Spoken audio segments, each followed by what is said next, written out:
Hello and welcome to another brand new episode of Generation.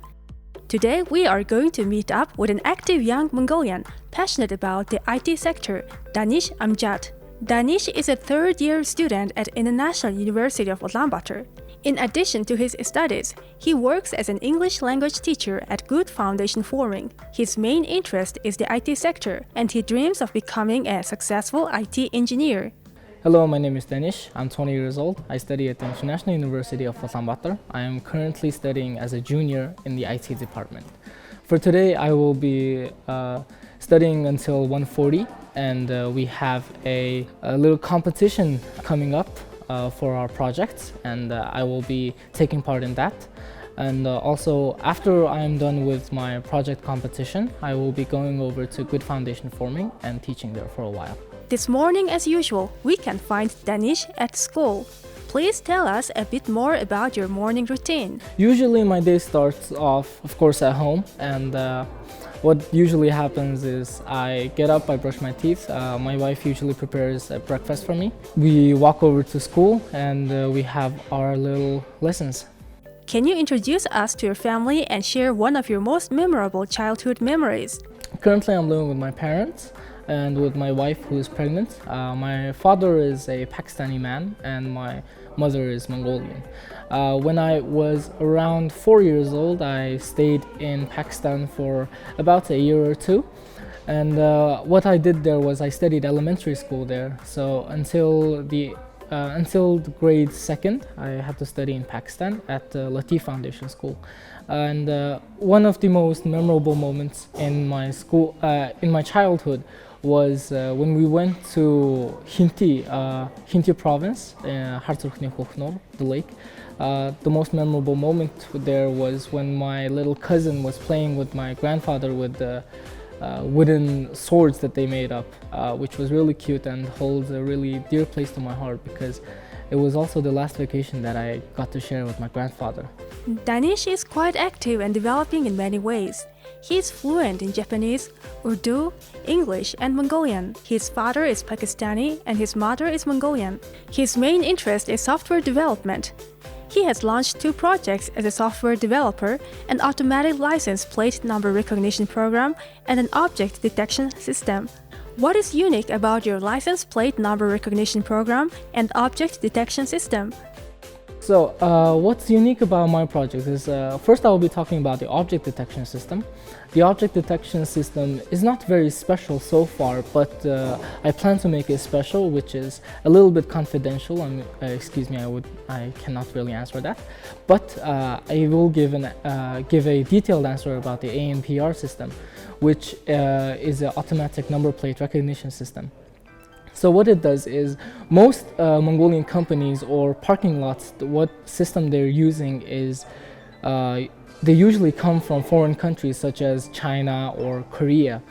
And there are only 2 ANPR systems that have been made by Mongolian programmers, one of which was my teachers, Mr. Kantor, and he's helping me on my ANPR system now. So what happens is most ANPR systems cannot detect Mongolian Cyrillic language. And my ANPR system, which is called MANPR, which stands for Mongolian ANPR, it will detect Mongolian Cyrillic language without any hesitation and without any doubt. What was the most challenging thing you have encountered in your projects? The most challenging part was, okay, so first let me introduce about the language Python. I'm doing my project on the language Python because it has a lot of benefits such as machine learning and artificial intelligence. And now what the ANPR is it's a artificial intelligence reactive system. There are 4 main kinds, and mine is the reactive system. So what it does not have any memory. It only contains what we give to them, and they can react to it.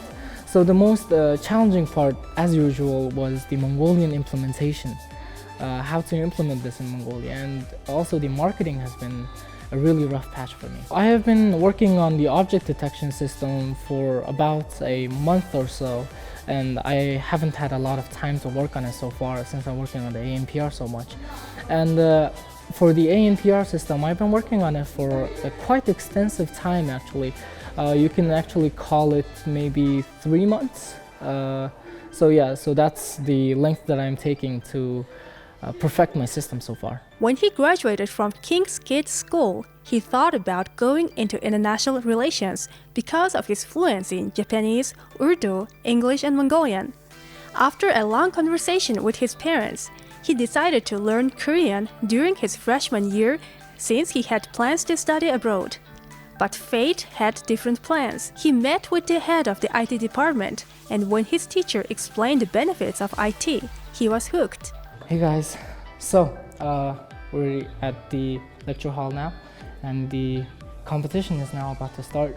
I'm feeling really nervous, but I think I have an edge over the other presenters because mine is going to be the only the third system that has been created by a Mongolian programmer. So I think I have the edge there. But I'm also really nervous, which might mess me up a little bit, but I hope we can do this. Wish me luck, and let's go in together.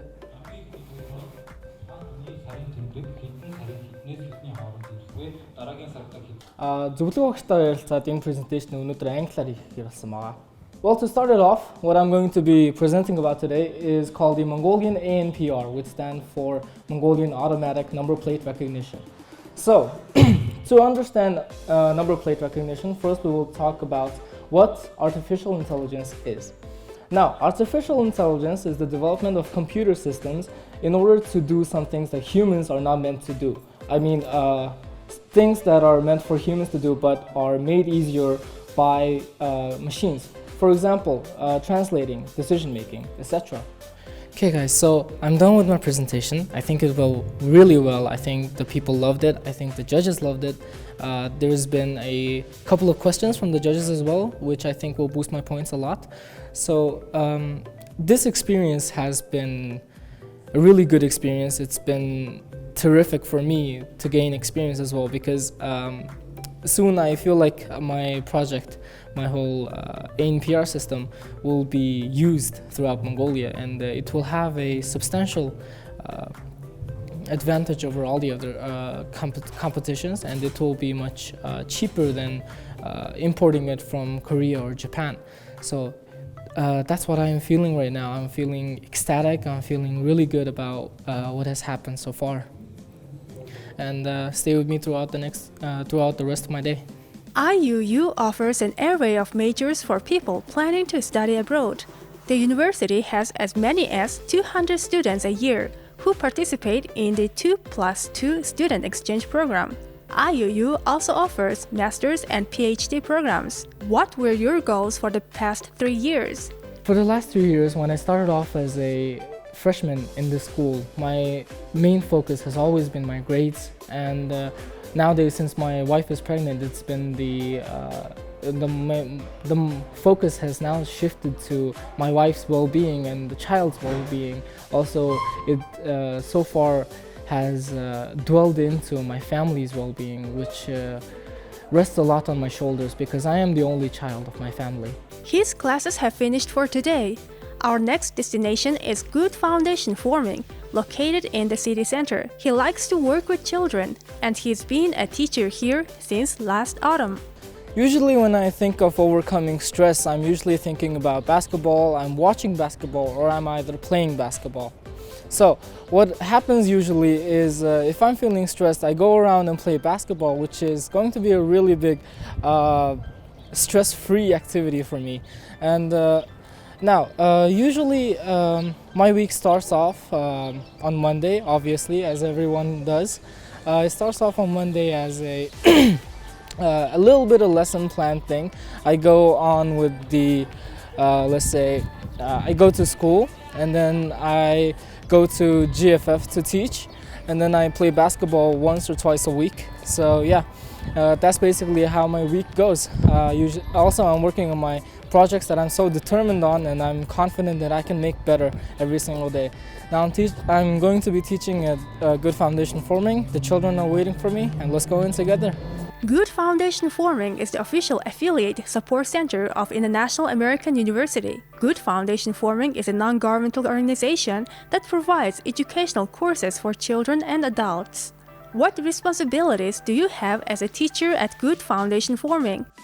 My main lessons that I teach to the students here at Good Foundation Forming are IELTS speaking and IELTS listening, while also teaching a little bit of reading. And since I got a 9 on my IELTS speaking, Marin teacher and I decided that it would be best fit for me to teach speaking here. Usually the classroom holds up to 10 students, but at the most we've had, I think, around 13 students. No more than that, absolutely, because it will be a distraction to all the children. We're not exactly a school, we're just a tuition. So I think it's better for us to have a maximum of 10 students per class. Why do you like working with kids? Ever since my adolescence, I have always been in love with children, and I think it also does have to do with my cousins loving me a lot, and they're all very well behaved and love me very dearly, and so do I. So that's why I feel like I love children, and since I'm expecting right now, since my wife is expecting right now, I think it's second nature to me that I love children and love teaching. He had past teaching experience from tutoring. The age of his students ranged from 10 to 30. He decided that as much as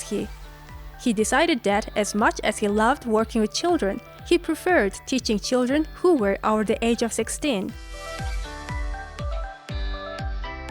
He found them easier to interact with, and they didn't get distracted as easily as younger students. What part of your work excites you the most? I think the most exciting part of my job is getting to work with all these different children with different strengths, different weaknesses. Learning how to teach is the biggest one, because I'm also a student of life. So I'm going to be a father soon. I have to learn how to deal with children, how to speak with them, and how to teach them properly. So I think that is extremely exciting. Do you have a role model? My role model is NBA basketball player, point guard for the Golden State Warriors, Stephen Curry. The reason he's my role model is because he revolutionized the game of basketball. Most children nowadays are chucking up threes just as he does, and some make them, some miss them. It's life. But the most important thing that he does is he's a family man, while also he proved the doubters wrong.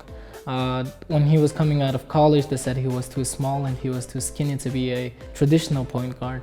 So I think that really inspired me to push myself to the limit and prove the doubters wrong. He revolutionized the game of basketball. I think I can revolutionize teaching. His work is finished for the day. Now we are going to the basketball court near his home. He loves team sports and playing basketball with his friends, and he likes to spend time with his family and friends in his free time. How do you play basketball with your friends? What energizes you? Usually I play basketball around 2 or 3 times a week. I spend around 2 hours per day when I'm playing basketball. So yeah, I come here pretty much when I'm playing basketball, when I want to play basketball, and my friends, as you can see in the background, are still playing right now without me. Obviously, I'm the most interested in basketball because it kind of saved me from depression once. The ball never left me, while my then girlfriend did leave. So, and the other sport I'm really interested in is chess.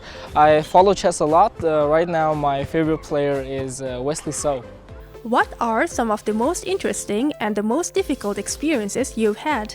So the most interesting experience that I had was when I was protecting my cat. My cat was going to be run over by a car, which was extremely frustrating, and it was unwatchable for me, but I somehow managed to pull myself together from the shock, and I managed to save my cat from being run over, and I actually had a little entanglement with the driver then.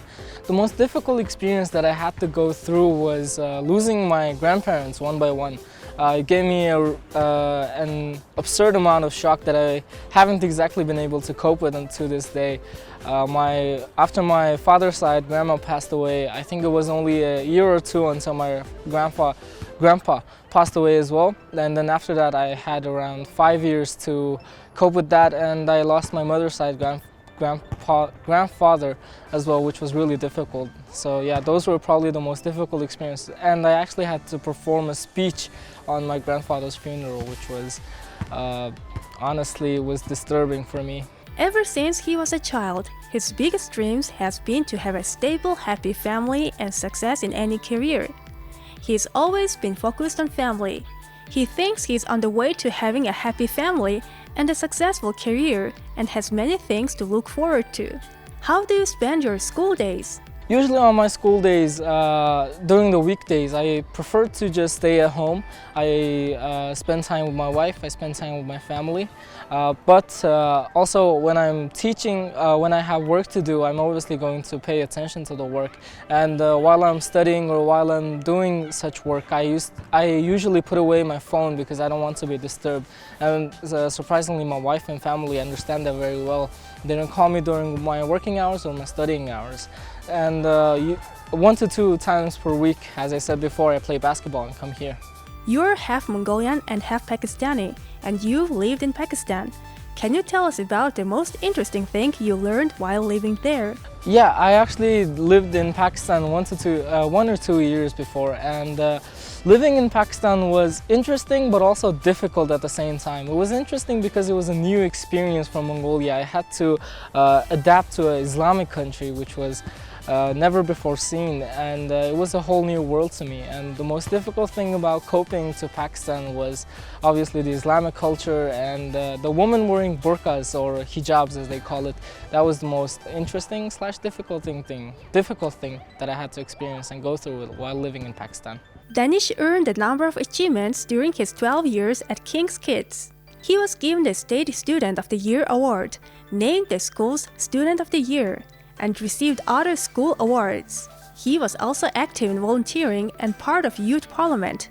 He says his greatest accomplishment has been winning the IUU English Olympiad each time he participates and winning in almost every category.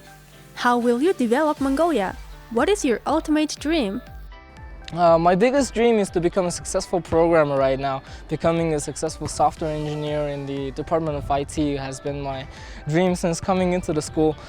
And for developing Mongolian culture, I think it would be better if we let go of some things from the past and we develop some futuristic things. Like we should be, we call ourselves a digital nation, but we're still stuck on an analog nation. I think I would like to change that. Thank you, Danish, for sharing your day with us. What advice would you like to give to the younger generation?